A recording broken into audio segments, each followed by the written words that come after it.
बालेश्वर घटना को गुरुतर भाव में नि आवश्यक सरकार को तरफ पदक्षेप नि वर्तमान मु एम्स को जाऊँगी सेठी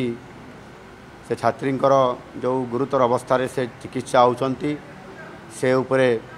निजे अनुध्यान करी देखी एवं कौ कारण ये सब परिस्थिति हैला ता उपरे तदंत कमिटी आम उच्च शिक्षा विभाग तरफ कराही रिपोर्ट तुरंत आसीबो एवं ता उपरे निश्चित भाव में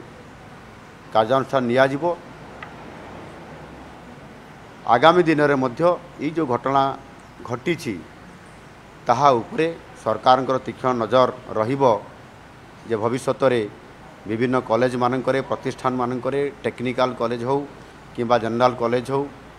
जोटी तो साधारण भाव में कौटी रैगिंग हुए कौटी सेक्सुअल हारासमेंट करा जाए ये प्रकार जो घटना घटुची ताहा उपरे स्वतंत्र भाव में सरकार गुरुत्वपूर्ण या एक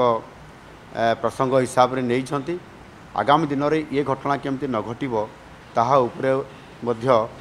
स्वतंत्र भाव में उच्चस्तरीय या उपरे तदंत करी आगुआ पदक्षेप केमती निया जाई पारिबो सेति सबु कॉलेज उपरे फोकस करा जाय।